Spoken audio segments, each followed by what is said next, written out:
no se podía, le escribí, no tuve respuesta, tal vez por la hora o no sé. Pero bueno, muchachos, estamos acá con el más grande, el doctor Ricardo Burgos Salas. Uno ve, prende las noticias y encuentra al doctor Ricardo siempre opinando. Son poquitos los penalistas que salen todos los berracos días, este es uno de ellos. Muchachos, con ustedes un toro del derecho penal. Doctor Ricardo. Esa presentación me llena de orgullo de uno de verdad de los penalistas que más respeto en el mundo. Eh, no solo Diego ha sido parte indispensable en mi vida, sino también en mi vida académica. Hemos compartido estrados al defender varias personas del ámbito conocido. Yo creo que hemos tenido batallas conocidas de las que ustedes saben por los medios, pero Diego es una persona que además de ser muy buen amigo, es muy buen penalista. Su papá fue uno de los jueces de instrucción criminal más conocidos del país. Cuando en el tiempo de violencia más duro que tenía el país, su papá fue uno de los pocos jueces que logró sobrevivir a toda esa amenaza que hizo el narcotráfico y los grupos paramilitares emergentes en el momento, como estaban los Castaño, estaba Pablo Escobar, estaba varias bandas criminales. Su papá fue y mandó a la cárcel a muchos que hoy purgaron ya su pena y fue una de las personas que sobrevivió. Respeto mucho, es un hermano. Ayer me burlaba de Joana al decirle que ese señor me caía mal.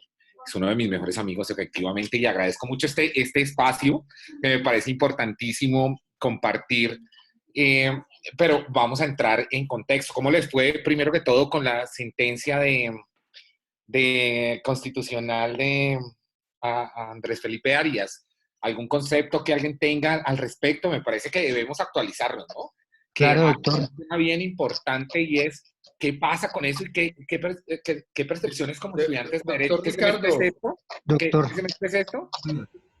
usted, doctor Ricardo, tiene nada más y nada menos al frente que de los muchachos más juiciosos y que ya saben, por ejemplo, que son hechos indicadores y hechos jurídicamente relevantes sabiendo que estamos en penal general, O que sea, van ¿cuál volando, es?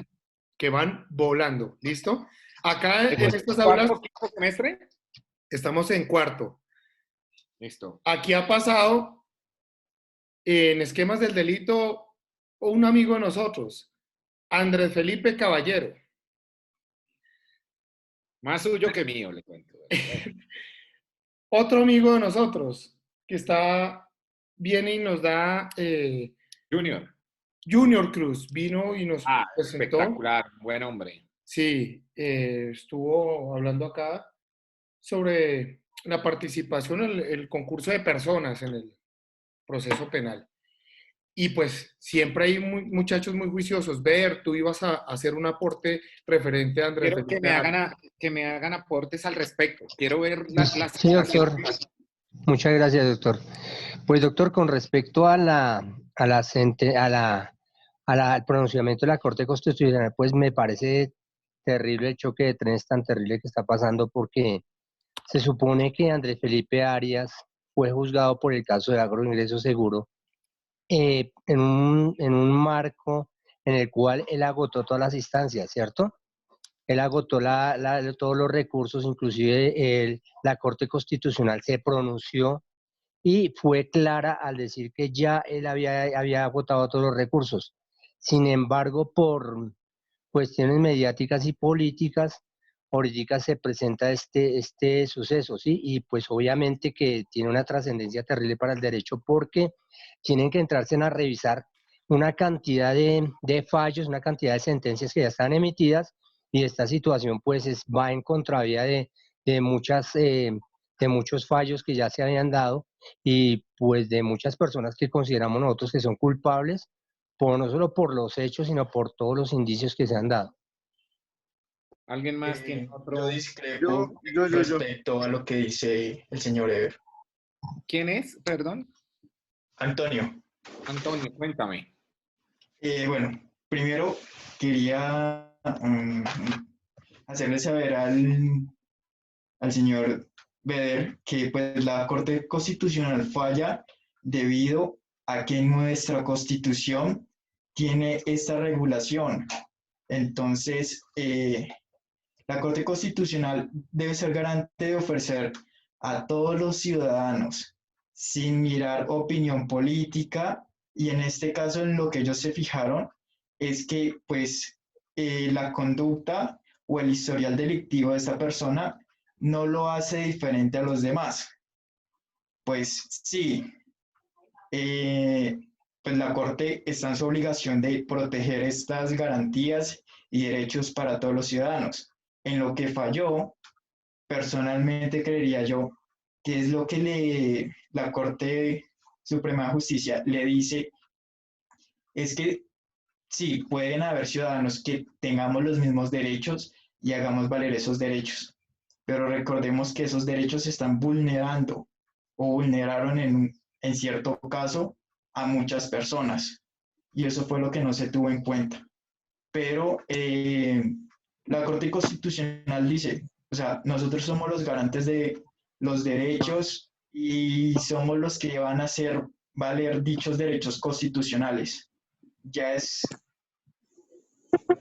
ya es responsabilidad del Congreso debatir esto, a lo que viene mi pregunta. ¿Podría el Congreso limitar algunos derechos constitucionales a personas que realicen conductas delictivas? Gracias. Gracias a ti. ¿Alguien más? Buenos días. Yo. Cuéntame. Pues, yo. Pues digamos, Rafael. es que la Corte Suprema de Justicia, pues yo creo que pues cambió de una vez las reglas, pues para favorecer al exministro, pues porque la Corte Suprema de Justicia pues acata pues, que no comparte la decisión. Entonces el fallo de tutela pues solo favorece pues al exministro y pues deja como precedente la incertidumbre de jurisdicción ordinaria y pues la inseguridad de la justicia penal, ¿no? O Buenos sea, días. pues como al contradecirse. Ok. Janita. Gracias. Disculpas con el anterior compañero. Yo considero, pues yo lo veo de la siguiente forma, que no implica, o sea, si bien es polémica la decisión de la Corte Constitucional, no implica una decisión definitiva, porque yo vi un comunicado de la Corte Suprema de Justicia donde dice, como le decía un compañero, nosotros la acatamos pero no la compartimos. No se resuelve, no conozco el resuelve de la Corte Constitucional, pero esto simplemente es que le dé la oportunidad de impugnar la sentencia, pero eso no quiere decir que la Corte vaya a cambiar sus argumentos jurídicos para sostener una decisión que ya tomó. O sea, pues yo lo veo de esa forma, a no ser que pues el fallo de la Corte Constitucional haya ido más allá y se haya de pronto inmiscuido en los criterios jurídicos que tenga pues la Corte para resolver lo que es la conducta y las normas que se aplicaron al caso concreto. Gracias. Bueno, que tengo la percepción, me parecen acertadas y respetables todas las posiciones, pero me parece que si nos retrotraemos a la historia, creo que esto tiene una historia y les voy a comentar que mi posición no es más hacia ese lado político que está defendiendo Andrés Felipe Arias.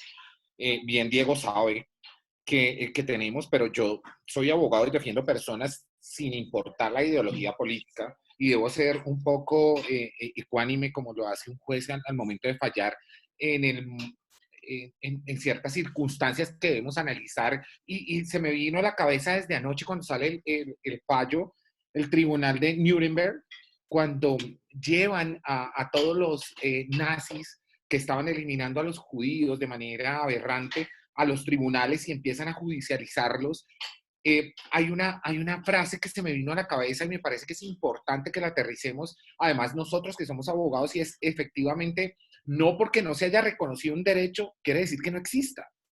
Me parece que empujaron mucho las corrientes políticas y eso es desacertado, pero el reconocer la Corte Constitucional, como me lo decía alguien, se me pasa en este momento, es que es lo que está en la Constitución, es que existían los derechos en este momento y cuál es el problema jurídico a resolver que hizo la Corte Constitucional. ¿Existe el derecho a la doble instancia? Claro que existe.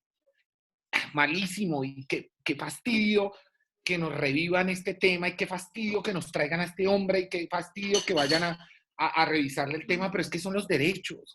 Nosotros debemos empezar y alguna vez, hace poco me pedían un video para unos estudiantes de Derecho de la Universidad de Salamanca en España y yo simplemente les decía, estudiar Derecho es lo mejor porque nos volvimos más analíticos y nosotros fuera de nuestra posición política debemos ser más analíticos y entender que los derechos se consagran y deben respetarse. O sea, imagínense que Hitler tuvo la percepción de que no tenían derechos y después un tribunal dice que sí los tenían los judíos.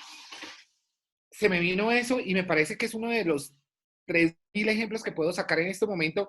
La doble instancia está instituida por nuestros convenios, con nuestros pactos internacionales, por la Corte Interamericana de Derechos Civiles y Políticos, una serie de ejemplos jurisprudenciales a nivel internacional donde se tipifica la doble instancia. ¿Qué estábamos haciendo en Colombia? Violentarla hace 30 años. ¿Y nos toca retrotraernos 30 años? Claro que sí. Porque entonces vamos a ver que reconocieron un derecho que constitucionalmente estaba, me pareció maravilloso esa exposición, que constitucionalmente estaba, entonces vamos a ponerlo de presente para reconocerlo en este momento. Maravilloso que estemos avanzando y soy totalmente apolítico de ese grupo político que llegó al caso de Andrés Felipe Arias, pero soy muy lógico y muy centrado en que lo merecía. No me gusta, no me cae bien Andrés Felipe Arias. Pienso que en una revisión eventual, que es lo que está diciendo la Corte Constitucional, vamos a tener una responsabilidad confirmada. ¿Quién va a ser la segunda instancia? No lo sabemos. Pero efectivamente, frente al estudio, deberían haberle reconocido ese derecho. Hemos violentado 30 años y decía la Corte Suprema de Justicia, que me parece supremamente irrespetuosa, el sacar y va a decir que hay un conflicto de trenes. ¿Cuál conflicto de trenes si ninguno de los dos puede establecer una ponderación frente a quién va a conocer de la revisión del caso de Andrés Felipe Arias y de los 100 condenados en única instancia? Lo que debe decirse es que efectivamente están reconociendo un derecho constitucional y ese derecho constitucional va a llevar a que revisen las 3.000 sentencias, las 20.000 sentencias, sí, pero entonces leía por ahí algo que estamos quedándonos constitucionalmente, me parece que estamos avanzando. Y les repito, no soy de esa corriente, pero me parece a mí personalmente, que estamos avanzando en reconocer 30 años después, sí, van a revisarla, sí, qué lástima. Pero es que, señores de la Corte Constitucional y de la Corte Suprema de Justicia, ese derecho existía y no lo habían reconocido.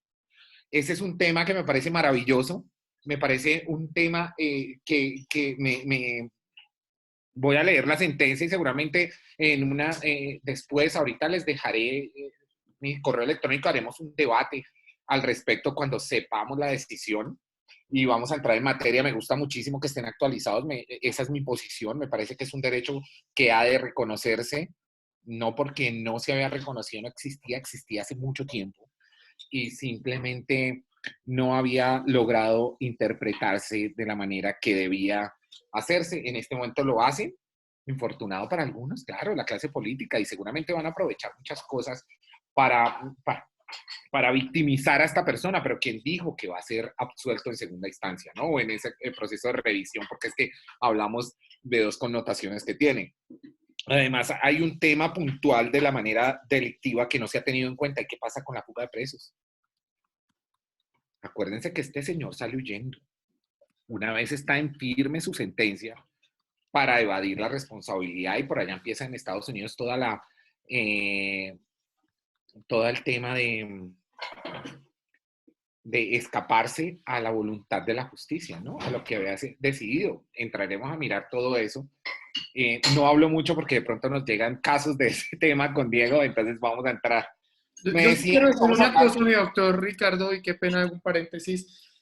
Antonio planteó algo muy interesante, cómo el Congreso puede llegar a decir, oiga, las cosas tienen que ser así, cercenar derechos, simplemente con la legislatura. Es bien interesante mirar un punto. El Congreso son políticos. Las Cortes no tienen por qué ser políticas. El derecho tiene que enfatizarse es en garantías. El derecho tiene que buscar garantías. La Corte Suprema de Justicia no es la dueña del derecho penal. La Corte Constitucional no es la dueña del derecho penal. En cambio, sí, la Constitución Política es la dueña del derecho penal.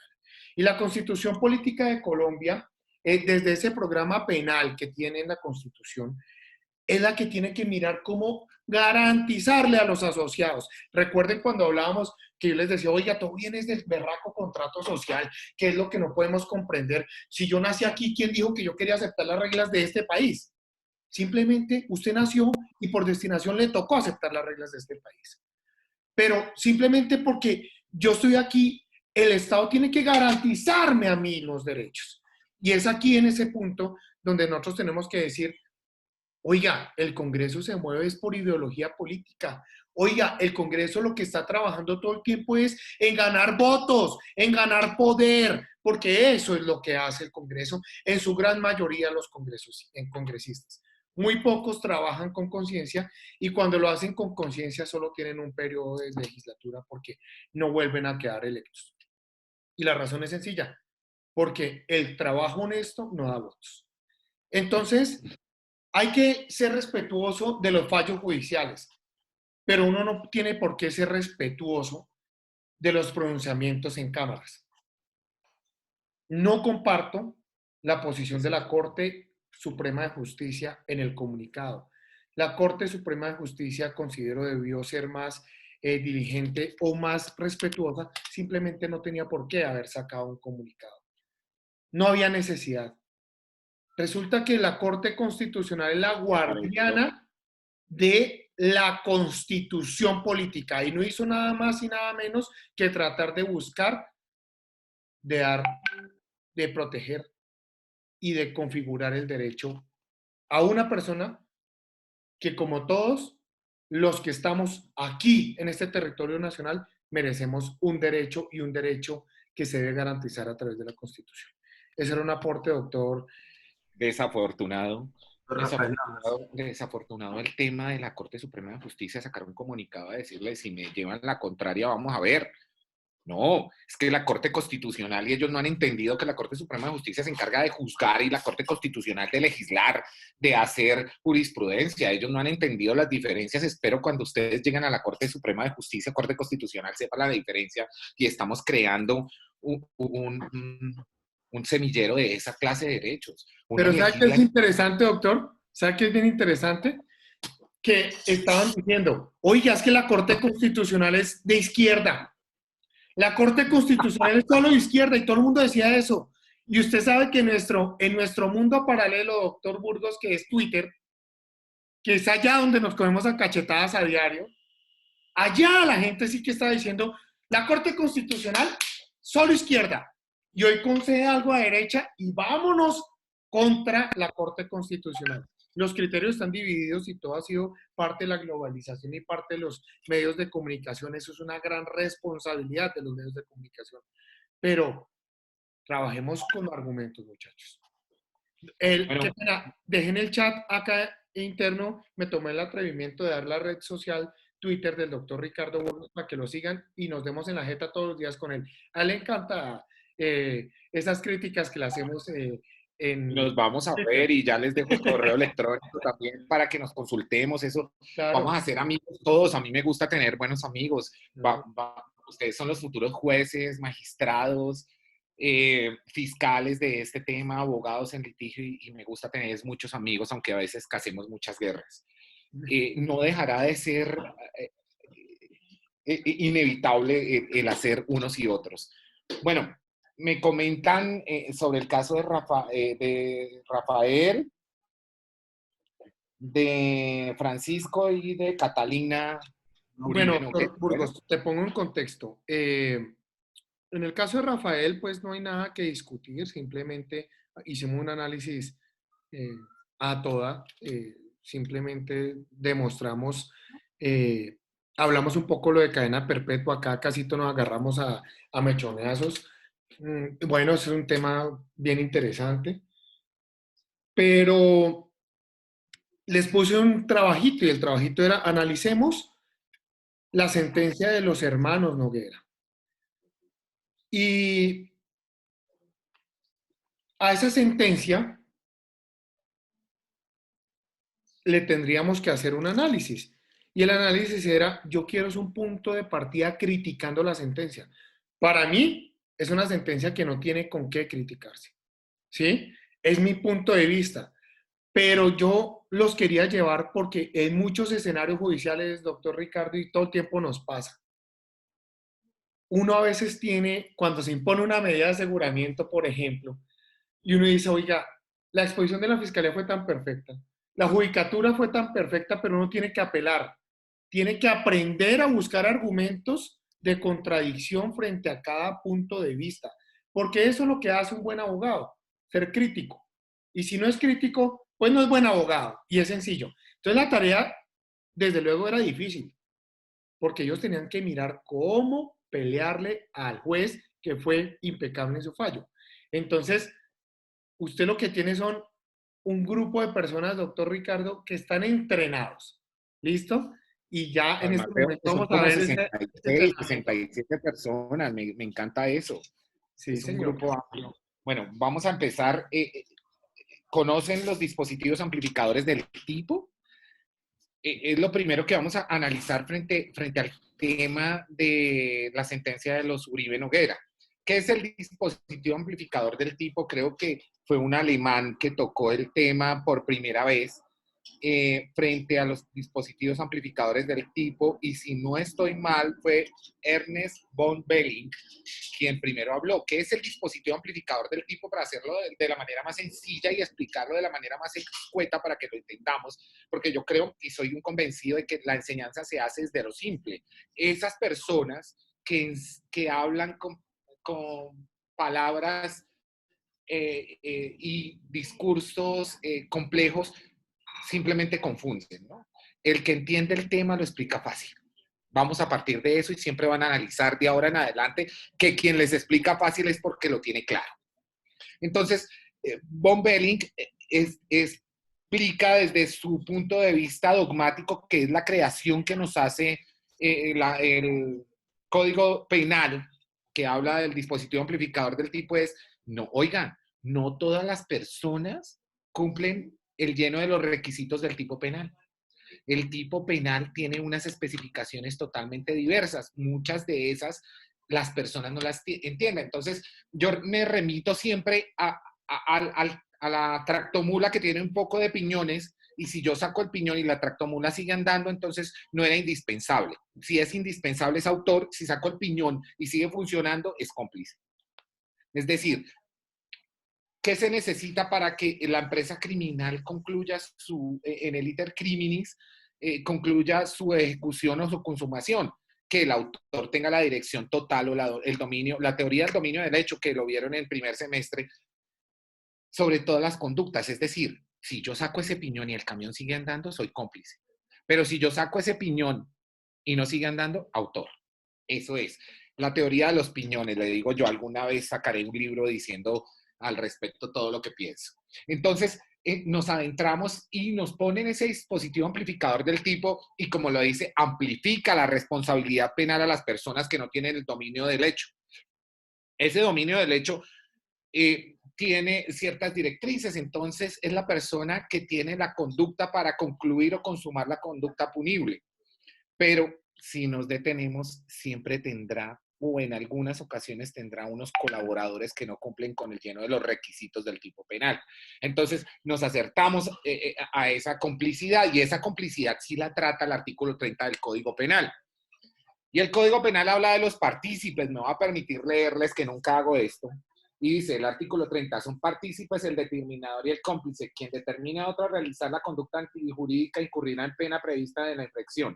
Quien contribuya a la realización de la conducta antijurídica o preste una ayuda posterior por concierto previo o concomitante a la misma, incurrirá en la pena prevista para la correspondiente infracción, disminuida de una sexta parte a la mitad. Al interviniente que, no teniendo las calidades especiales exigidas por el tipo penal, concurra en la realización, se le rebajará la pena en una cuarta parte. ¿Qué vamos a hablar de esto? Efectivamente, entonces, nos hablan de los cómplices, pero además nos hablan de unos autores que disfrazaron de intervinientes.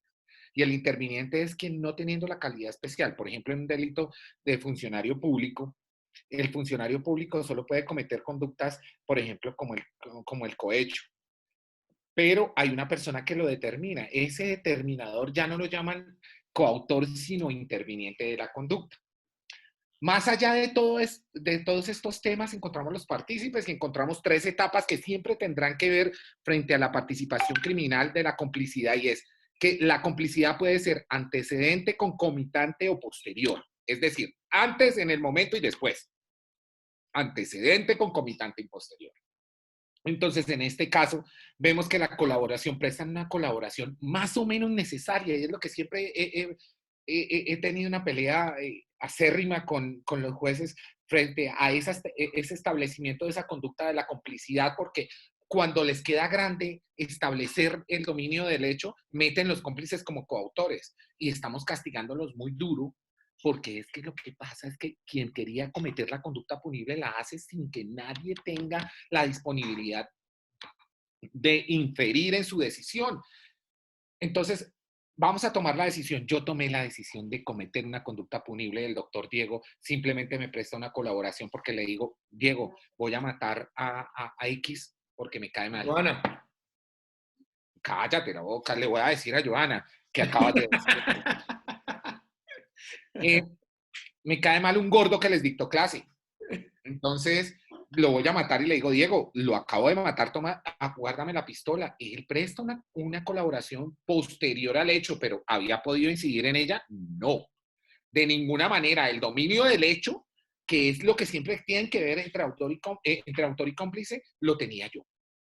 Diego había podido determinarme de alguna manera, nada, yo ya tenía la decisión tomada al respecto de la conducta que iba a cometer, y solo me presta una colaboración posterior, con antecedente, concomitante y subsiguiente. Antecedente, antes, una persona que me dice, le digo, me va a prestar, guárdeme esta pistola porque la policía me está haciendo requisas, pero mañana voy a matar al gordo.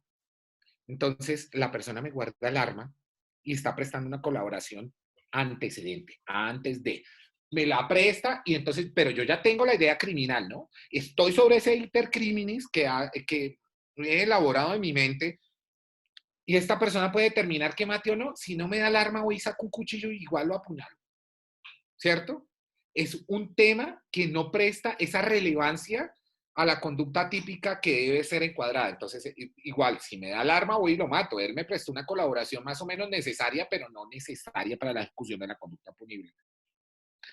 ¿Qué más ha pasado al respecto? Entonces, teniendo claro ese dominio del hecho, vamos a entrar ahora sí a la sentencia. Resulta que condenan a 58 años a Rafael Uribe Noguera, y todo lo que desarrolló su abominable conducta involucra a sus 2 hermanos tristemente. Me parece una historia triste, una historia que podemos, y Dios nos libre, todos vernos inmiscuidos en algún momento de la vida. ¿Por qué? Y vamos a leer el Código Penal primero. La conducta son 58 años y van a decir, pero es que ninguno de los delitos que veo le dicen que va a tener 50 años de prisión o más. Resulta que es un concurso de conductas punibles y sí hay muchos que tienen la conducta hasta 60 años, que es nuestra pena máxima en el ordenamiento legal penal colombiano. A él le imponen delitos de secuestro, acceso carnal abusivo con menor de 14 años y homicidio agravado. El homicidio agravado en ciertas conductas tiene hasta 60 años de prisión. ¿Alguna pregunta al respecto? No. No. Bueno, entonces resulta que el devenir de los hechos se dan. Resulta que Rafael Uribe Noguera era una persona que tenía, según los comentarios de sus mismos hermanos, y además me parece que toman una declaración que está viciada como prueba ilícita, por ejemplo. A ellos no se les puso de presente en muchas de las ocasiones, y me hubiera gustado tener al doctor Cadena en este momento, y infortunadamente no está, por ejemplo, los interrogan en la policía o la policía judicial hace una toma de declaraciones respecto a ellos y no les ponen de presente que uno tiene derecho a un fuero de silencio frente a su responsabilidad y a los cercanos suyos en no señalarlos. Ellos sí los obligan a señalarlos.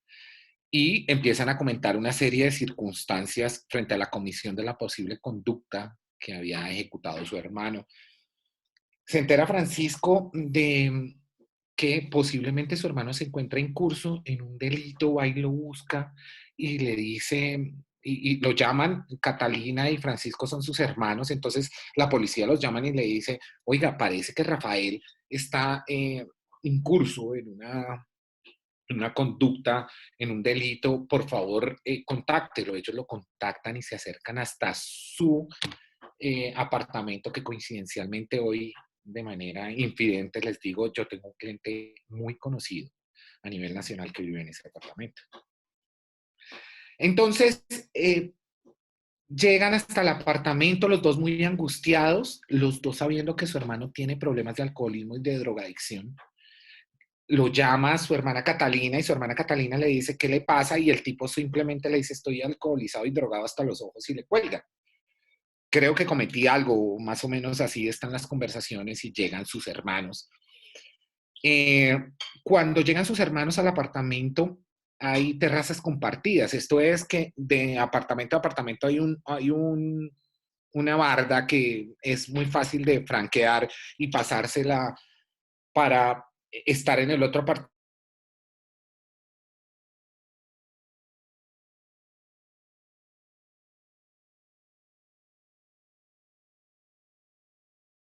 apartamento, se dan cuenta de que el man está para una rehabilitación. Todos piensan que el tipo está drogado. Cuando está en el vehículo con su hermano Francisco, así lo declara, que yo digo que la declaración que hace Francisco está viciada de ilicitud porque vulnera derechos fundamentales que no le pusieron de presente. Le manifiesta, hermano, yo maté a esa niña que están buscando y la tengo debajo del jacuzzi. No sé qué tan grande sea el apartamento y qué tan grande sea el jacuzzi para tenerla debajo. Todas esas circunstancias lo llevan y él se asusta, pero sí, señor, señora. Que dijo que 20 centímetros de profundidad, según lo que relató. No da, no da. No da. Bueno, pero entonces determinan ciertas circunstancias y ellos lo que hacen es sacarlo. Ojo, hay 2 elementos materiales que debemos tener en cuenta. 3, perdóname. El alcohol, un frasco de aceite y unas drogas. Se encontraron en el lugar, se encontraron. Es decir, al momento de hacer el allanamiento para hacer la posible búsqueda del cadáver de la niña Zamboní, se encuentran estos 3 elementos. Bueno, pero continuamos. Lo llevan a la clínica La Paz, lo internan porque estaba drogado hasta los ojos y totalmente alcoholizado. Sus hermanos lo que hacen es salvaguardar la vida de su hermano, ¿no? Todos nos podemos ver incursos en algún momento y Dios nos ampare de eso. Siempre la relación familiar va a tender, en la mayoría de casos, a la protección familiar, ¿no? A la protección del otro, a acudir a su rescate sin medir las consecuencias y esto no debe ser judicializado y creo que así lo hizo la sentencia que absuelve a los hermanos Uribe Noguera. Entonces llegan, efectivamente, lo llevan. Ahí es cuando llega la Fiscalía General de la Nación, intenta, para mí, otra de las actividades desacertadas de la justicia, intentan hacer una imputación con un señor totalmente drogado, con un señor en rehabilitación, con sobredosis de alcohol y drogas, a hacerlo entender unos cargos que le iban a imputar. Me parece que cuando se detienen era muy importante hacerlo porque iban a viciar de nulidad la imputación. Y bien tenemos que nosotros a nivel jurisprudencial debemos tener 2 cosas para que la persona que estamos judicializando o le estamos informando unos delitos tenga claro. Cognitivo y volitivo, sí les han hablado de eso, ¿cierto? Conocimiento y voluntad. Si yo tengo viciado Sí, señor. alguno de alguno de esos dos elementos, no puedo entender qué es lo que me está diciendo la Administración de Justicia en ese momento y va a producir una nulidad. Entonces, siempre tenemos que coger a la persona en su momento más sano mentalmente para que pueda captar y entender lo que le estamos diciendo. Llegan, efectivamente el señor resulta ser el homicida de la niña. Hay ciertos cuestionamientos y siempre los voy a poner a pensar, porque si no tuviéramos una charla en ponerlo a pensar, es lo siguiente. Siempre me ha producido curiosidad, y hablando de un investigador muy conocido del país que trabaja para mí, me decía: doctor, ¿y por qué ese señor llegó puntualmente a ese barrio y por qué llegó puntualmente a esa casa? Hay temas muy, muy, muy complejos en ese que no se lograron desarrollar. ¿Por qué no escogió otra casa y por qué escogió la última casa de ese barrio? Si era más sencillo acceder a otras personas y hacían un sondeo y habían muchos menores de edad sueltos también en ese momento en otro lugar de de ese barrio, ¿por qué llegó ahí? Porque se le facilitó llegar en este momento, ¿no? Hagamos un análisis bien ponderado. Siempre lloré con el caso porque tengo que decir que también me doblé, además que son familias que vienen de un sufrimiento, desplazamiento, acosadas por la guerrilla, por el paramilitarismo y todo eso, y llegan a Bogotá que les suceda esto. Qué triste. Pero ¿y cómo está la posición de ganante de ellos? ¿Y cómo está la situación cuestionable de que el señor haya sabido llegar Doctor, hasta ese punto? Y muy, muy claro. hasta ese Dime. punto sí se tuvo noticia de más cosas, pero que no era conveniente sacar a la luz. Listo, Total, continuemos. total, total. Siempre las cuestioné. Bueno, entonces encontramos que una vez sentencian a su hermano, me toca mucho el caso porque estaba visitando uno de mis clientes en el Herón, en el Herón 2, que es el patio especial de cuidados especiales de la Picota, y voy a entrar a este señor y una abogada muy conocida, de un buffet muy conocido, de un señor muy pintoresco, se le lanza al tipo a decirle de todo y a pegarle, y a decirle que era un hijo de puta, textualmente. A mí me causó impresión, todavía estaba prendo el tipo, porque eso fue el día siguiente. Son circunstancias que uno no logra avisorar en su totalidad en la ignorancia que tenía. Empiezan a tejerse una serie de conductas que señalan a sus dos hermanos, y es ese principio de colaboración legítima que tenemos, colaboración legítima. Nadie habló en la sentencia de eso. Y nosotros tenemos una colaboración legítima e íntima con nuestros familiares de rescate.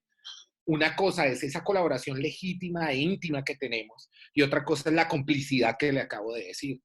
Complicidad es cuando yo le presto. Claro que yo a mi hermano Diego le puedo colaborar en una conducta punible y puedo ser el cómplice, pero otra cosa es colaborarle de manera íntima por el sentimiento o por ese motivo especial del sentimiento que tengo hacia él. Eso es otra cosa, y eso creo que valoró, y me parece que es una sentencia adecuada y me parece que es una sentencia maravillosa para leer. Le hacen falta un par de tiñes legales que no contemplaron y se les había podido, donde un fiscal juicioso haga la tarea en sede de casación. Pero entonces vamos, lo veo. Por ejemplo, esto del tiñe del compromiso que tengo frente a mis familiares. Empiezan la serie de indagaciones y entonces manifiestan que ellos sí colaboraron con la conducta. Entonces lo encuadran en este artículo 30 de la complicidad. Imagínense si es que decían que yo colaboré y a mi hermano le acaban de meter 58 años y 6 meses de condena. Es decir, a mí más mal contados me tocaban 26 o 27 años de prisión si logran demostrar que yo le colaboré en su conducta.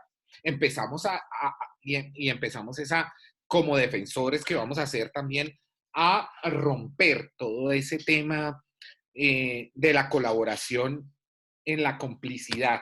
Empezamos a ese derrotero de cómo no manejo la conducta punible, es lo primero que debemos demostrar, pero además que yo no fui partícipe de la conducta punible como tal. Empezamos, esa colaboración que me exige el iter criminis no se hacía, sino simplemente estaba haciendo una salvedad frente a la familiaridad que me pertenecía con mi hermana. Se hicieron muchas conjeturas y la fiscalía vio fácil imputarles al señalar que Catalina, al encontrar un tarro de aceite, había untado a la niña Zamboni en todo su cuerpo con aceite para borrar las huellas. Señores, algo más desacertado del mundo. Si entendemos que si la niña había sido accedida carnalmente, las huellas en materia genital, la medicina legal lo especificó, no pueden borrarse.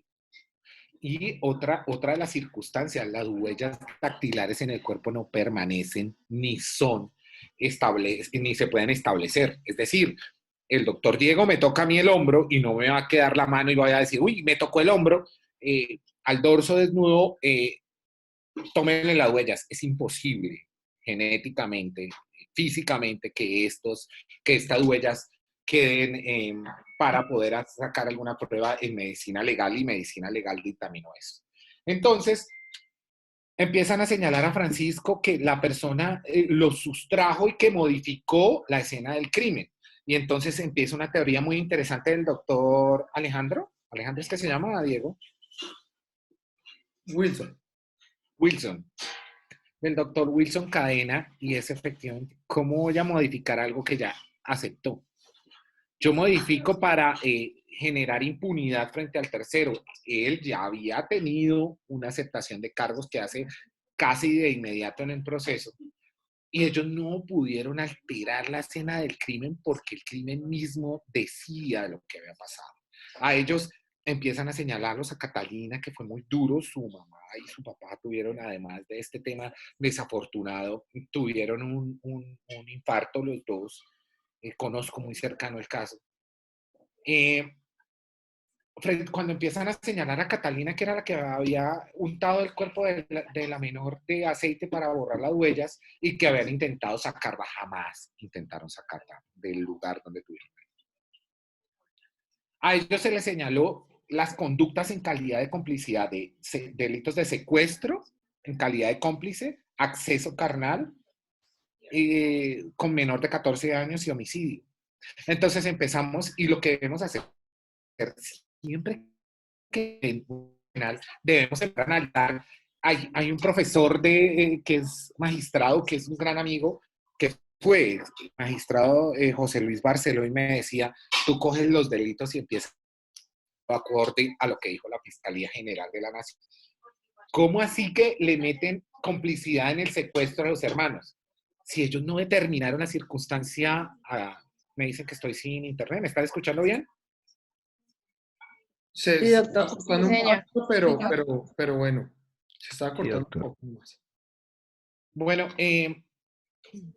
le meten complicidad en delito del secuestro, y entonces empieza el doctor Cadena a manifestar, venga, desbaratemos este tipo penal. Siempre, yo tengo un código esquemático que es del doctor Pavón, todos tienen que comprarse. Todos tienen que comprarse. ¿Por qué? Mire ese, me parece maravilloso, el que tiene el doctor Diego. Me parece fantástico y les voy a contar por qué. Todos tienen que comprárselo o descargarlo porque creo que ya está en la red. Toma todos los elementos del delito y empezamos a analizar eso. Entonces, ¿cómo así que el secuestro, que yo soy un cómplice como hermano del secuestro? Si este señor ya tenía determinada la condición para sustraer de su libertad a esta niña, ¿yo en qué colaboré?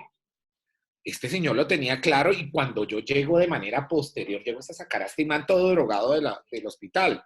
Pero entonces dicen que ella era cómplice del acceso carnal abusivo con menor de 14 años, tipificado en el artículo 208 del Código Penal. ¿Y cómo lo desbarataron? Dijeron, si es cuando yo llego, establezcamos que la conducta estaba consumada, mi hermano acaba de declararla. Pero no solo eso, es una conducta personal intransferible. Es decir, que logramos un objeto, una deducción jurídica que me parece importante en este caso, y es que efectivamente el acceso carnal no tiene cómplices en este momento. Ese acceso carnal es personal, a más de tener, por ejemplo, y me van a saltar ahorita y sé que me lo van a decir, que sí tiene complicidad cuando yo tengo, le cojo las manos a una persona, le cojo las piernas y el otro lo viola. eso sí es una conducta punible, pero tiene que ver con la coautoría y no con la complicidad. La coautoría en el acto inmediato, ¿no? Eso lo trata muy bien alguien que quiero mucho y que tiene una historia muy dura, que es Nodier Agudelo y Juan Fernández Carrasquilla, los dos abogados del cartel de Cali y del cartel de Medellín, cuando estaban, ellos dejan de litigar cuando defienden a los Ochoa y a Pablo Escobar, ¿no? Y a sus secuaces, importantísimos. Y esto es otra cosa, jamás, y debemos, hay muchas cosas que nos deben quedar de esta charla y es que jamás debemos señalar al abogado con su cliente, o si no, el doctor, no le hablarían al doctor Diego. El doctor Diego ha tenido unos clientes perversos igual que yo. Que te he transferido algunos terribles. Muchos de los temas, yo no sé si él alardea de eso, yo sí alardeo de todo eso. Muchos de los temas que manejamos entre él y yo son de casos muy repudiados y muy conocidos en el país. Pero no por eso tenían que ver. Entonces, me devuelvo. Doctor Burgos, qué pena te Señor, interrumpo. Hago una acotación para que lo conozcan. Yo sé que de pronto no lo conocen los muchachos. Es importante resaltar que en el caso de los hermanos Noguera participaron cerca de 35 fiscales. Y miren que no se pudo construir una teoría. Doctor Burgos, 10 minuticos para que mis muchachos tomen tintico, su mercecito también tomes un tintico en mi nombre y continuamos, ¿le parece? ¿les parece? Vamos a descansar 5 minutos. Muchas Una gracias. vista al respecto. Gracias, profe. Gracias. Espero esté chévere la charla. Claro que sí, sin lugar a duda. Bueno, ya nos vemos. Hola, Lina, ¿cómo estás? ¿Cómo está don Ricardo? Ese milagro de verlo después de tantos meses.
desde China consolidado con otros clientes a 1.250 pesos. No, pero no se acerca. O sea, de todas maneras, Ah, no, son el de México no, 900.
¿Listo todo? ¿Estamos? Listo, doctor. ¿Qué tal vamos? Cuéntenme. ¿Perdidos como? No, ellos están es... Interesante. Bueno, entonces, ¿qué íbamos? Íbamos en lo del acceso carnal. Entonces, retrotrayendo, decían que la complicidad en el acceso carnal y a mí, y plantearon una teoría válida que a mí me exacerbó el respaldarla y es, efectivamente, frente a un acceso carnal hay coautores, es decir, cada uno tiene el dominio del hecho y sin la colaboración necesaria de cada uno de ellos no puede darse la conducta punible. Participación en ese caso no existe, cosa que la Corte Suprema de Justicia en sentencia 45423 estableció para ciertos casos. Sí hay complicidad, por ejemplo, cuando logro hacer que se disocie un poco el tema de la punibilidad o de la identificación del delito como tal, pero no el tema de la responsabilidad penal propiamente dicha. Y el homicidio. El homicidio, ¿cómo lo establecieron? El homicidio lo establecieron, obviamente, cuando encuentran el cuerpo de la niña Zamboni, pero que ellos habían prestado una colaboración posterior para que no se diera la responsabilidad de su hermano. Me pareció válido y me pareció un asesoramiento, aunque me cuestiono mucho la defensa que inicialmente tuvo, Diego, me corriges, por favor, Pedro Aguilar en este caso. Él creo que estaba en una de las defensas, ¿no? Eran dos, recuerda. Eran dos defensas. Me parece una posición desacertada totalmente la de él, y llega el doctor Cadena a arreglar todos los entrebecos que tenía el procedimiento, pero además estaban sacando a decir que dentro del homicidio ellos no estaban obligados a denunciarlo. Si es que la conducta típica estaba dada, obviamente sí tenían la obligación de denunciar el hecho, no de denunciar a su familiar.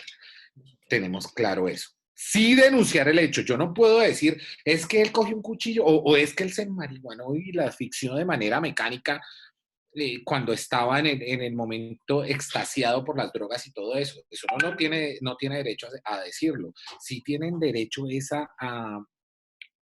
a denunciar el delito como tal, como todos tenemos la obligación cuando adquirimos la posición de garante, que en este caso no era el hecho. Entonces, desvirtuar el homicidio era muy fácil, aunque era lo que más los atrapaba, ¿no? Porque entonces la complicidad frente al homicidio era lo que más los llevaba al tema. Además, es que esos juicios mediáticos o de inmediación son muy terribles. Lo digo porque hemos vivido con el doctor Diego, entre tantos, de muchos, el juicio de responsabilidad de los medios es mucho más grave que el juicio de responsabilidad que puede establecerse en un juicio. Tenemos casos absolutamente claros y el juez duda en dar la absolución porque simplemente los medios están dándole puya siempre al respecto de la responsabilidad del cliente que uno sabe es inocente. En este caso a ellos los tenían amarrados y todo el mundo estaba rasgándose las vestiduras que sus hermanos, por Dios. Si es que voy a decir una cosa que va a generar también ciertos debates y es la colaboración legítima. Nadie estudió en este caso la colaboración legítima que yo tengo y se la he repetido, creo que ya la había tocado anteriormente, frente a las personas con las que debo lealtad o familiaridad al respecto. No tenemos. Ese tema es un tema que no fue tocado en la sentencia y que tiene esa colaboración legítima es respecto a salvaguardar su bienestar, no generar impunidad. Entonces, a ellos los amarraba más la complicidad posterior al homicidio. Intentaron decir, y sé que hay muchos abogados muy conocidos, cuando yo pertenecía a otra firma de abogados muy conocida, en la que era socio de un abogado muy conocido, nos consultaron de inmediato, nos llaman y nos dicen qué vamos a hacer. Otros abogados sí hicieron el asesoramiento ilegal al respecto. Yo lo supe. Entonces nos llaman y nos dicen qué hacemos. Y le digo, no, déjenlo en el hospital y manifiesten que ustedes estaban salvaguardando la vida de su hermano y retírense del caso. Hubo asesoramientos de personas muy conocidas que manifestaron el poder modificar la escena del crimen como tal, ¿no? Afortunadamente no lo hicieron, o lo hicieron entre tanto se podía legalmente, y otro debate que se abre, ¿cómo así que se podía modificar la escena del crimen legalmente? Claro, si yo entro, saco... Hay un video que yo creo que ustedes conservan en su mente y es el hermano saltando esta división del apartamento para poder llegar a ver qué le había pasado a su hermano. Estaba salvaguardándole la vida. No estaba alterando. Y yo altero la escena del crimen entre tanto la ley me lo permite. Yo estaba sacándolo para que este man tampoco se muriera. Y el man dentro del carro me cuenta que ha cometido un crimen. Yo estoy obligado a delatarlo de esa manera, no. Yo estoy obligado a que una vez se conozca el crimen como tal, pero no a delatar a mi hermano en este momento. Termina la absolución por falta de elementos y que no se había adecuado ninguna de las conductas al tema de complicidad. Estábamos expuestos a 28 años mal contados de complicidad por parte de sus hermanos y a mí me parece que es una de las sentencias que hay que leer, aunque le faltó muchas cosas respecto de la absolución de los hermanos Uribe y Noguera. Me parece que la responsabilidad es individual y personalísima. Ayer leía un tema frente a una audiencia que tuve muy complicada de la responsabilidad personalísima. Y además que está como decantado, pero me gustaba lo que decía Francesco Carrara en alguno de sus apartes dogmáticos y doctrinales y me decía el libro que leía que la responsabilidad personalísima sí limita la responsabilidad del cómplice, es decir, lo que les decía, él ya tenía determinada su conducta, seguro a raíz de la droga y del alcohol, no había podido escudarse en ellas como una causal de ausencia de responsabilidad, tenente de responsabilidad, porque para estos casos no podemos decir es que yo estaba borracho y no lo hice, sino simplemente tenía la determinación y nadie que pudiera influir en la conducta podría ser su cómplice en la ejecución, su cómplice en la ejecución. Ojo, sí posteriormente, para evitar, para generar impunidad frente al homicidio, que fue el señalamiento más grave que tuvieron. Termina el juez determinando que no hubo responsabilidad o no se da una responsabilidad penal por el homicidio, de manera la complicidad posterior o concomitante al hecho, primero porque concomitante la realizó de manera individual y posterior porque no estaban los elementos propios descriptivos del tipo para que establecieran una colaboración más o menos necesaria en el homicidio. No podían haber ocultado más cuando él ya había declarado su responsabilidad. Digamos que eso lo saca de muchos líos y creo que el asesoramiento que le dieron a la persona en ese momento de aceptar la responsabilidad sacando a sus hermanos fue muy importante, porque entonces, ¿qué hecho encubridor hace el cómplice posterior? Ninguno. Ya estaba resuelto el tema y aceptado por él. Ojo, otra cosa que tenemos que tener en cuenta, y lo tenía acá en mis apuntes. Me levanté a las 4:30 a prepararles la clase para tenerles más es un chisme que otra Yo cosa. creo que eso es mentira porque lo llamé a las 8 y todavía estaba durmiendo. Pero bueno, continuemos. No accede, acuérdense que los delitos contra menores no tienen ninguna clase de beneficio. Es decir, siempre afrontarán sus litigios cuando se trata de menores sin ninguna clase de beneficio. ¿Qué es el beneficio? Y partamos de dos clases de beneficios, que hay un beneficio que sí se da y otro que no. Cuando yo le quito la vida a alguien que es un mayor de edad en un problema X, si acepto la responsabilidad tendré hasta el 50% de descuento en la imposición de la pena si declaro mi responsabilidad y el juez podrá interpretarlo de esta manera. Acá no, ni siquiera en la imputación. Me da lo mismo aceptarlo en la imputación a que me sentencie. No tiene ninguna clase de beneficio. Es decir, el que yo declare o no la responsabilidad sobre un menor, y más en delitos sexuales, jamás tendrá una concesión de beneficios. Otra cosa, y lo que yo les decía, si hay un beneficio es, y todos lo tenemos indistintamente de los delitos que se puedan cometer, es la redención de pena, los beneficios por buena conducta, por estudio y trabajo dentro de una prisión en el momento del cumplimiento de la pena como tal. Es decir, y en conclusión, de esta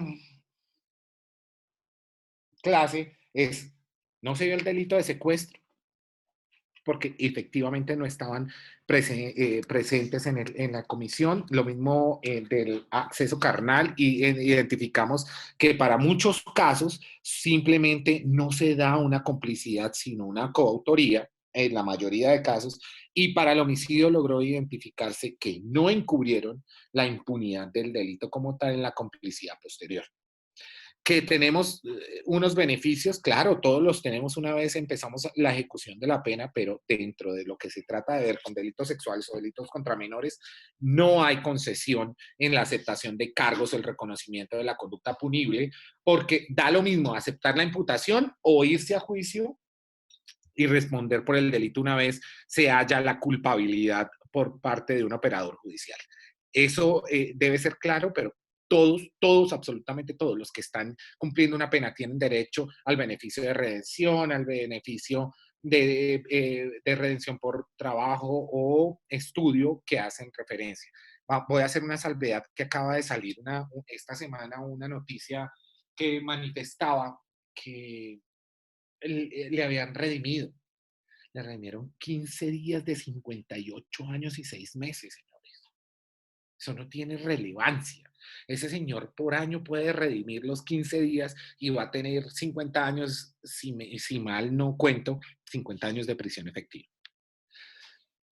Se han tejido muchas teorías, unas que yo creía, otras no tantas, frente a la doble instancia. Él tuvo doble instancia. Frente a la revisión de la pena, él la tuvo. No hay más evento, como siempre lo han querido manifestar, sí, una firma poderosa de Brigario Urrutia, eran sus hermanos, ganaban, por ejemplo, en los negocios, qué triste dañar la vida de alguien, de sus hermanos, y yo creo que me dolería mucho. No tengo hermanos, pero Diego es uno de los que más se parece a lo que yo quisiera tener de hermano. Qué triste tirársele la vida a un hermano que tenía negocios, por ejemplo, en la negociación entre Electrocable y DirecTV cuando llega a Colombia, les correspondió a cada socio de $10 millones. Es decir, esa firma producía toda la plata del mundo. Y tuvo que renunciar y en un momento dado por esa situación abominable que tiene su hermano, lo termina en la sociedad, sale y terminan perseguidos y creo que en este momento viven fuera del país porque estaban perseguidos, porque a Catalina, su hermana, le decían que le iban a violar los hijos porque la gente se cree con la ponderación para poder amenazar y cuestionar muchos delitos. Lamento mucho y lloré, les digo, con el delito de la niña Zamboní, pero una cosa es lo que uno sienta y otra cosa es el deber ser legalmente. Espero les haya gustado. Algunas preguntas me lo hacen. Quise hacerlo más dinámico que dogmático y espero les haya gustado. Me cuentan si tienen alguna pregunta. Doctor, excúseme por mi ignorancia. En este tipo de delitos, ¿es válido hacer un preacuerdo con la fiscalía de pronto para buscar una reducción en la pena o algún beneficio, así como de pronto una indemnización a las víctimas? No, Oscar. Imagínate que como prohíbe efectivamente cualquier clase de concesión, lo que hace es anticipar la pena y hacer alguna clase de anticipación para el cumplimiento de la misma. No tiene algún... Está en este momento en estudio por vía de tutela de unos amigos una posibilidad de una concesión a nivel de preacuerdo, pero no se puede hacer... lograr beneficios, que es lo que consagra la abreviación de los preacuerdos en este caso. Muy amable, doctor, gracias. Muchachos, de los que realizaron el trabajo y que no quieren perder la materia porque realizaron el trabajo, me gustaría mirar quién sí sostiene la postura de una crítica a la sentencia. Fíjense que hay parámetros que dan para criticar la sentencia. Por favor, ¿alguien puede intervenir frente a ese punto para que lo hablemos con el doctor Burgos?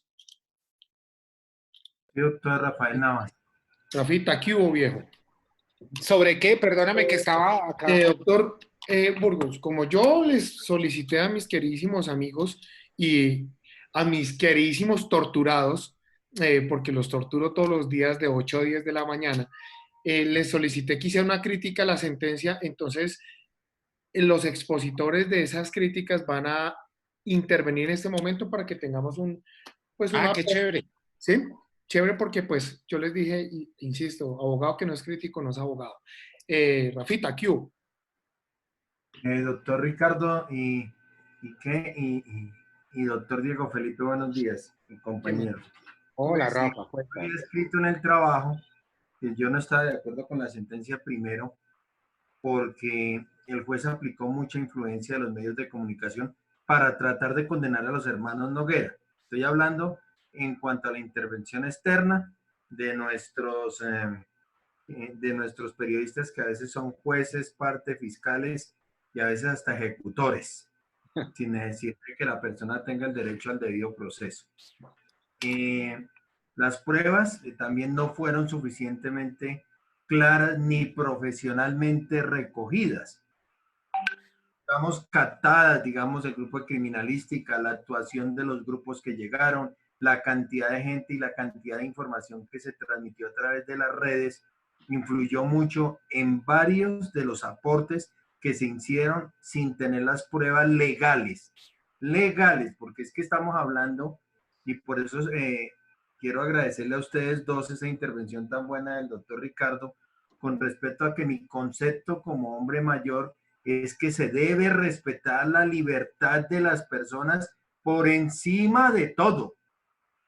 Por encima de todo, la libertad es un bien preciado por encima de todo, por encima de la W, de semana, del tiempo, del espectador y de todas las incidencias periodísticas que tengamos. La libertad de la persona en Colombia debe ser un elemento crucial y vital del ser humano. Maravilloso, Rafa. Tuvimos agentes externos que influyeron en la manipulación de las escenas del crimen, que un vigilante, que una empleada del servicio, que el uno miró, que el otro abrió la puerta, que el otro limpió la chapa, y como decía el doctor, que el aceite, que no tomaron las pruebas como debe ser. Pero eso no nos da a los que posiblemente llegaremos a ser abogados a intervenir o a tratar de siquiera por algún motivo quitarle la libertad a una persona. Porque nuestras actuaciones son independientes. Independientes. Él tomó la decisión, no la familia. Él, bajo la influencia de sus narcóticos, de toda su enfermedad mental que tenía supuestamente basada en el consumo de sustancias psicoactivas, tomó la decisión de cometer un delito ante la ley colombiana y fue castigado con las pruebas. Pero la libertad, yo siempre la he defendido, sobre todo porque hay gente en las cárceles inocente, porque las pruebas nunca han sido tan contundentes. Esa era mi opinión y gracias, doctor. No, Rafael, excelente, excelente. Eso es lo que tenemos que formar fuera del apasionamiento que generan esta clase de conductas. Tenemos un caso especial y quiero hacer una salvedad frente por ejemplo, Diego y yo defendíamos al alcalde de Chocó de hace un año en una situación de verdad infortunada, y una juez, todos los medios estaban encima de que capturaron al alcalde de Chocó, y nos tocó a Diego y a mí sacar adelante un tema con toda la gallardía del mundo que no daba. Además, Diego, en un análisis con su investigador, determina que el informe que iba a meter preso al alcalde no estaba ni siquiera suscrito por un ingeniero civil que debería valorar la obra que decían no se estaba cumpliendo, y una juez decide meterlo a la cárcel, imponerle una medida de aseguramiento, y necesitábamos en ese momento tener un garante de derechos constitucionales. Yo creo, Rafael, que frente a tu aseveración debemos concluir que además los jueces de control de garantías deben ser magíster en derechos constitucionales, magíster en estudio constitucional, es decir, maestría en derecho constitucional para saber cómo son las defensas de los derechos constitucionales y que no se vulneran simplemente porque X o Y periodista señala que son responsables y ponderan una responsabilidad que condena muchas veces. Es lamentable ese hecho, Rafael. Creo que esta charla tuvo todo el mérito posible escuchando esto. Muchas gracias. Gracias, doctor. Doctor, buen día, Tatiana Lozano. Hola, Tatiana. Hola. Bueno, doctores, qué pena. Bueno, respecto a mi crítica, yo pues pude darme cuenta que lo que estaba solicitando la fiscalía era pues que se emitiera un fallo condenatorio por el delito pues de ocultamiento, alteración, destrucción de elemento material probatorio, concurso heterogéneo con favorecimiento. Pero yo de lo que me doy cuenta en esa sentencia y a lo que voy justamente es que la libertad de dos personas no pueden depender de conjeturas o de suposiciones de la fiscalía, porque realmente... Tú ya estás entrenada. ¿Eso es un hecho qué? Un hecho indicador, acuérdate. Exactamente. A lo que... La sentencia de Patricia Salazar. Hay que leer a Patricia Salazar, ¿no, señores? Que es magistrada garantista. Por favor, tarea de eso. Sentencia 51007. Cuéntame. Continúa. Disculpa que me interrumpieron y me hicieron meter la pata ahí contigo. No. Bueno, a lo que voy es que, o sea, la libertad de dos personas no pueden depender como de un hecho indicador, ¿sí? De algo que realmente no tiene vocación probatoria porque están haciéndose suposiciones del contenido de unos datos, de unos dispositivos electrónicos cosa que no me parece coherente, ¿sí? No me parece que pongamos como en tela de juicio la libertad de dos personas simplemente porque una persona supone que hay en el contenido, hay contenidos en unos dispositivos ciertos datos. Entonces, bueno, también a lo que voy es que por lo que no hubo elemento ni... Como no se conoce el contenido de estos datos, entonces pues no hubo elemento ni volitivo ni cognitivo, que es lo que hemos visto, para que se configure un dolo. Y pues también de lo que me di cuenta es que con lo que estoy de acuerdo con el despacho, es que no hay lugar a una tipicidad, ni tampoco se puede catalogar esta conducta como antijurídica. Ya, muchísimas gracias. No, chéverísimo. ¿Quién es ella? ¿Cómo te llamas? Tatiana Lozano. Tatiana, fue un análisis ponderado de lo que hiciera frente a, voy a decir algo que nos va a rayar la cara a todos, de los profesores que tienen. Y tengo una percepción, no sé si Diego la tenga la misma. No importa dónde vaya el dolo, en la teoría del delito, no importa dónde tenga que hacerse el análisis de la tipicidad, pero debe hacerse de inmediato de la culpabilidad y la antijuridicidad del tema. Me parece importante hacerlo eso. No importa, saldrán 70.000 teorías que digan, ahora el dolo lo vamos a poner en la cola del mundo. Siempre vamos a tener que analizarlo de la misma manera. Creo que están llamadas a retrotraerse esas teorías y esos teóricos que explican 70.000 veces la teoría y lo que hacen es confundirnos en el derecho penal. Si lo que debemos analizar siempre va a estar ahí, tipicidad, antijuridicidad, tipicidad, antijuridicidad y culpabilidad y punibilidad. Siempre van a estar. Me parece que haces un análisis y quiero que siempre conserves eso a las teorías ridículas que han sacado últimamente y los dogmáticos o las personas que intentan hacerse dogmáticas en la actualidad. Siempre vamos a tener que actualizar nuestro conocimiento a eso. Sin importar dónde esté, vamos a tener que hacer el mismo análisis. Si es un análisis crítico, también voy a sacarlo en mi libro. Que la teoría del delito no importa dónde ponga los elementos puntuales que rigen la misma teoría. Siempre vamos a tener que analizarla y me parece que debemos saber qué es cada cosa y cómo analizarla, más sacar teorías ridículas que lo que hacen es confundirnos. Eso va a generar mucha inquina. Alguna vez me verán diciéndolo por medios donde voy a manifestarlo y me parece que eso es lo que se debe tener. Muchas gracias por tu aporte. Muchas gracias, doctor. Buenos días. Hola, Dianita. Sí, señor. Buenos días, doctor. Para compasar lo que decía la compañera Tatiana, importante lo que había resaltado el despacho en su tutela, perdón, estoy pensando en esas cosas, en su fallo, qué pena, me traicionó el subconsciente. Bueno, en su Está fallo, pensando. que lo primero que hay que hacer es analizar la conducta para hacer un perfecto adecuamiento, ¿sí?, al tipo que se va a analizar.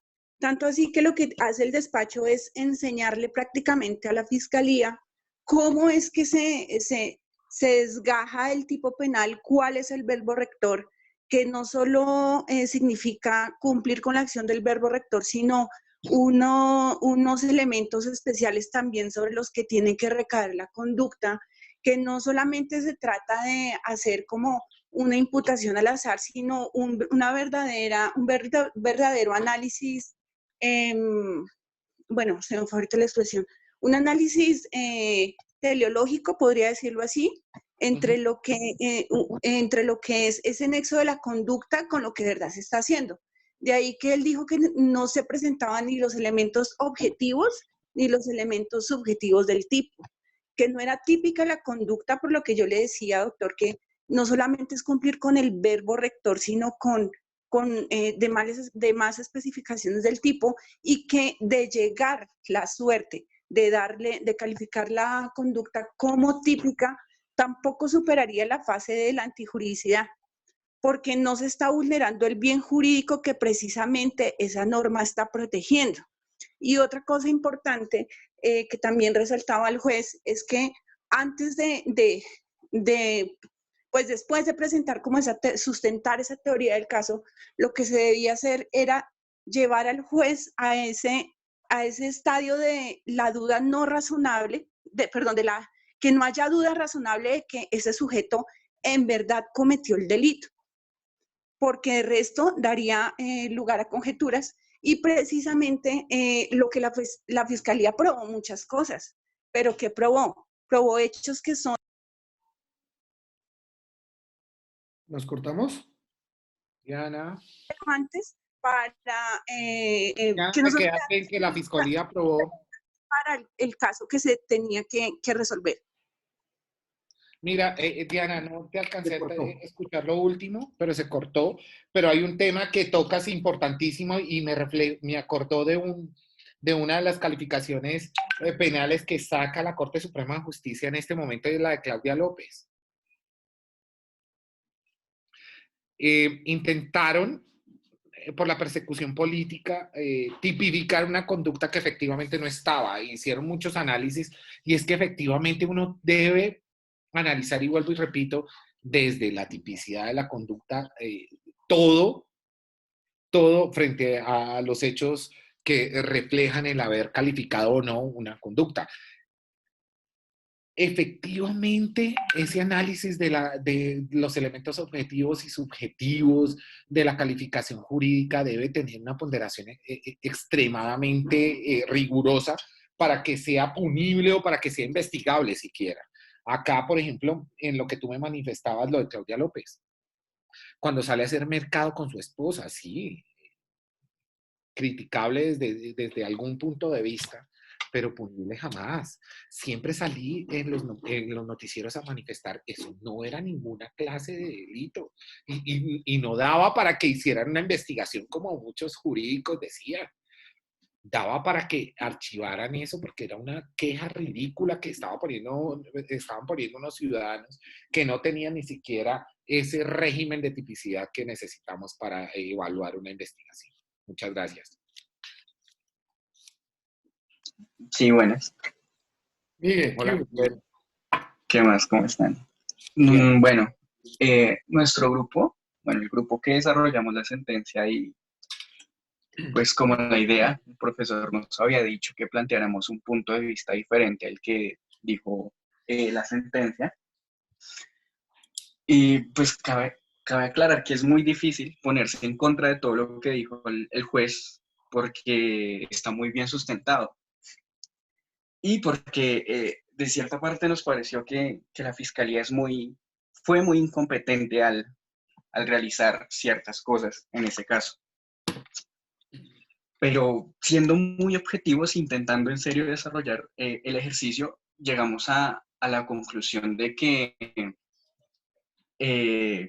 la hermana de Uribe Noguera cogiera el celular de él y borrara el WhatsApp era un hecho irrelevante. Bueno, es muy importante para el caso, pero era algo innecesario porque a ella no le afectaba y su hermano pues no tenía acceso a esa información que podía llegar a trastornarlo más allá de las amenazas. Es entendible que ella hiciera ese acto frente a su celular y el hermano frente al de él, pero no frente al de Uribe Noguera, porque eso da cabida a que uno se cuestione el por qué. Ese fue como el único vacío que llegamos, porque obviamente la fiscalía dejó en claro que era bastante incompetente, porque solo digamos, en la recolección de datos de los celulares pedían como cosas bastante específicas que llegaron hasta pedir que se habían como pornografía infantil y no se basaron en todo lo necesario para poder indagar y rescatar si había información importante que pudiera indicar a estos dos hermanos. Entonces, nuestra duda es el actuar de su hermana al borrar la aplicación de WhatsApp porque no había una razón y pues no le afectaba directamente a ella, sino a él. Entonces nos dejó esa duda, pero de resto Súper. No, perfecto, la Miguel. teoría del Mira, caso está muy... de hecho, Miguel, hay un parámetro bien interesante. Cuando uno tiene que analizar qué es una destrucción de un elemento material probatorio, primero tiene que identificar que existe el elemento material probatorio, ¿cierto? Existe un elemento material probatorio. El eliminar una aplicación no quiere decir que se eliminó un elemento material probatorio porque en realidad nunca se tuvo noticia de que existía. No existía. Punto, no existía. Porque es que no se sabe si existió. Y desde esa óptica no podemos tratar de atribuir una responsabilidad penal porque pues es ilógico. Contrario censo, cuando por ejemplo vemos en un video que sí está un elemento, pero después ya no existe porque lo manipularon. En este caso no se sabía si existía. Hay un apunte que quiero hacer al respecto, Miguel, y es todos los... en juicio de ponderación hay que ver la lesividad o la vulneración al bien jurídico que se esté protegiendo, ¿no? Entonces, Miguel, ¿qué derecho, qué bien jurídico y cómo se está enfocando la lesividad de ese bien jurídico? Dime cómo se estaba vulnerando si ya teníamos una sentencia condenatoria y una aceptación de cargos. Entonces, ¿cuál fue la lesividad? ¿Te acuerdas que dentro de mi exposición dije muchas cosas se salvaron cuando aceptó la responsabilidad? ¿Cuál era la lesividad de haber alterado algo, de haber borrado los chats, de haber hecho algunas, de haber ejecutado algunas actividades propias? ¿Cuál fue la lesividad que se causó y cuál fue el bien jurídico afectado? ¿Ya estaba subsanado? ¿Ya se había logrado establecer la responsabilidad penal? ¿Y qué tenía que ver o qué podía subsanar o aportar la conducta de Catalina al respecto? Ese es un tema que me parece muy, muy importante y no logré ubicar la lesividad, por ejemplo, en este caso. Muchas gracias, chéverísimo este grupo. Bueno, doctor, yo quiero hablar. No, pero ¿Quién? es una linda dama primero. Sí, sí, es respetuoso. Profes, digamos que más allá de una ¿Eres opinión, quién? tengo más Acuérdate que yo no los conozco a todos. ¿Cómo te llamas? Estefanía, creo que mi nombre se ve ahí, no. No. Sí se ve. Estefanía. Bueno, más allá de una opinión es como una pregunta respecto a lo que dijo Miguel. Digamos que yo también leí esa parte y pensé en lo mismo. Digamos que en el momento en que Catalina y Francisco borraron las aplicaciones. Se te pues está yendo no te estoy escuchando, Estefi. Porfa. ¿Ya me oyes mejor? Aló. Aló, amor. Bueno, voy a repetir. Ojalá se oiga esta vez. Ahí estás escuchando. Digamos que... Es Pero ahí se le escucha bien. Ahí está bien, ya. Ya, dale. Deje el mal genio, niña, deje el mal genio. Es que está bien, no está.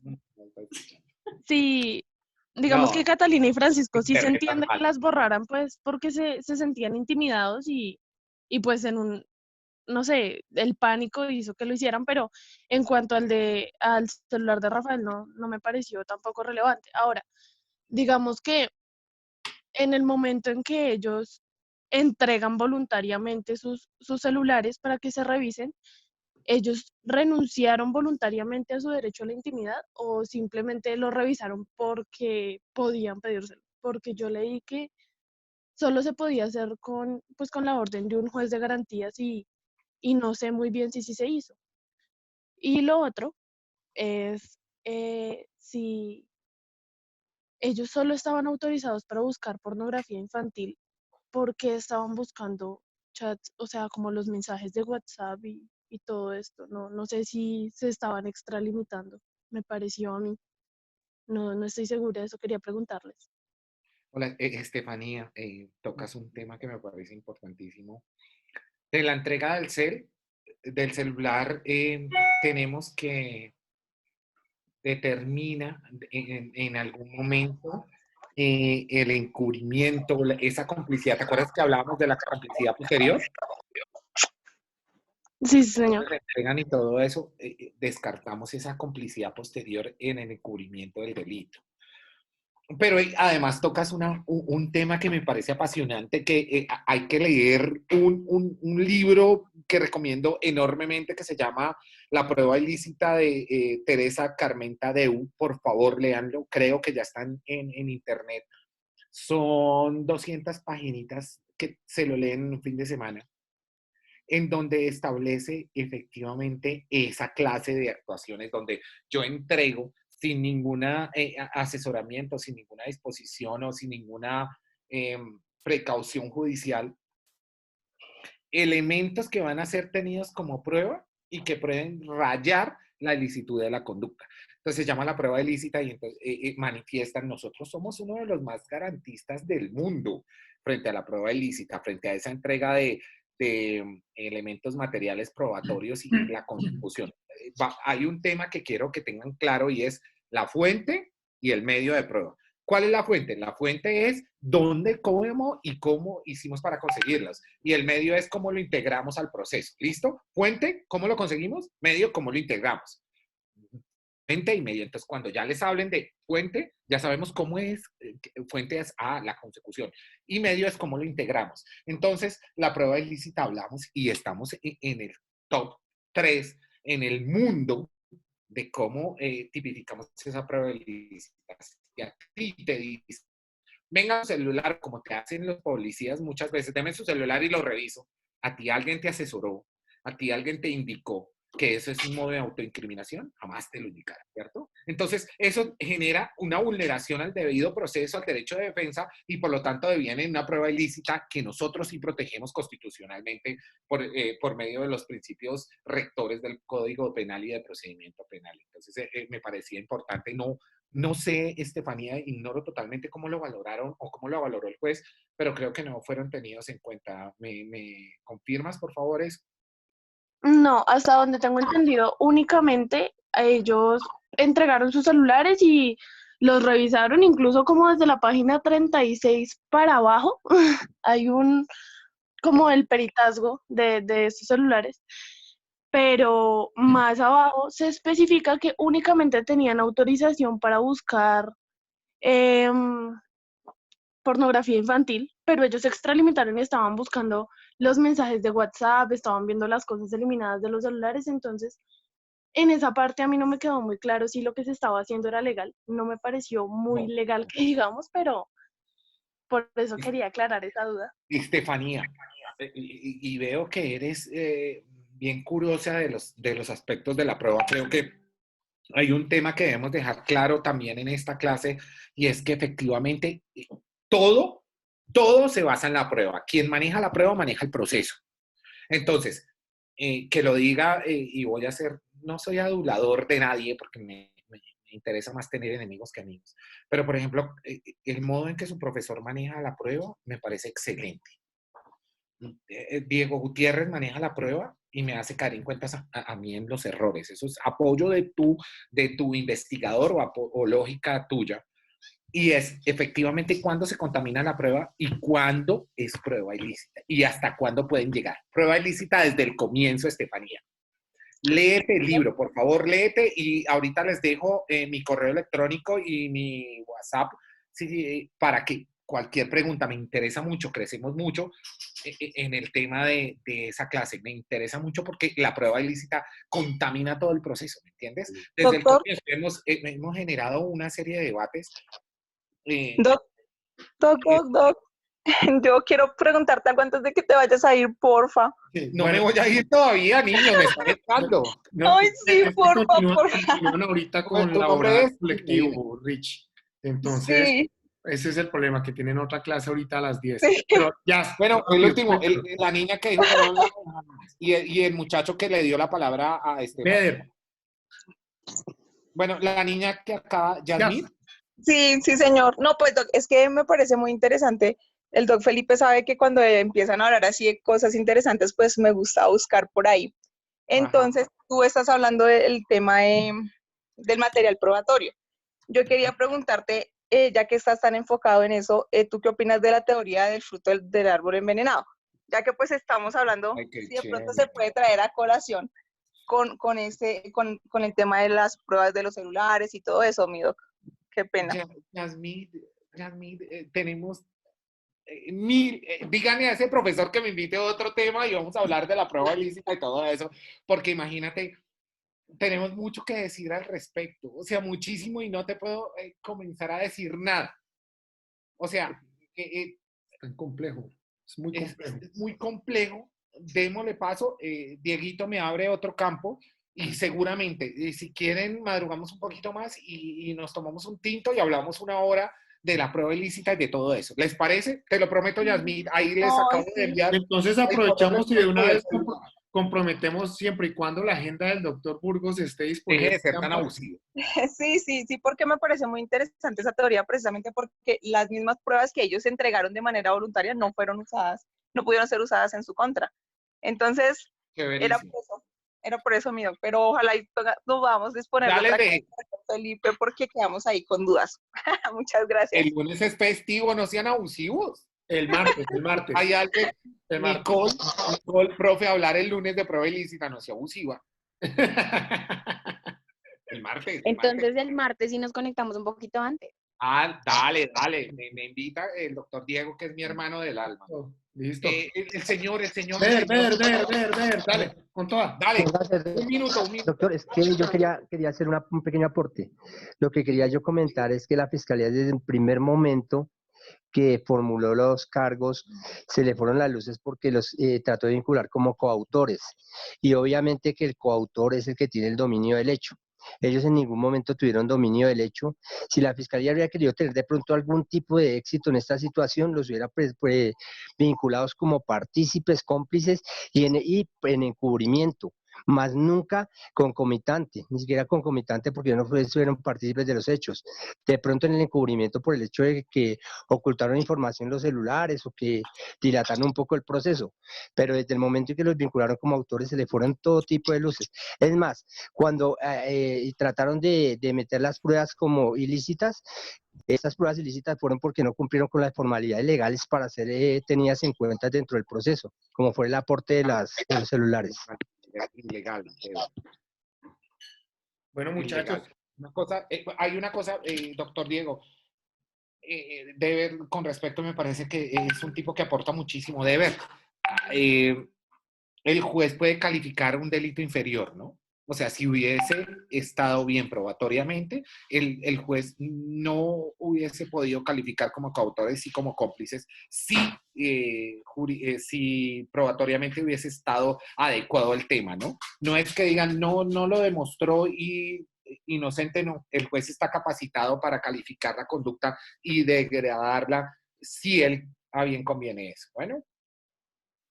Muchachos, abrazo para todos, muchas gracias. Por favor, muchachos, prendamos micrófonos y por favor démosle un aplauso a este maestro. Muchas gracias, doctor Ricardo Burgos. A ustedes. Bueno, muchachos, nos vemos el día martes. Dios los bendiga. Pórtense Profe, bien. ¿martes a qué hora? ¿7 de la mañana?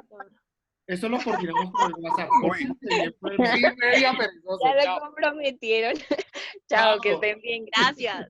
Mil Chao, gracias. profe, gracias. Muchísimas gracias. Chao, Gracias. todos. Gracias. Chao, chao, chao, chao, chao, todos. Chao, chao.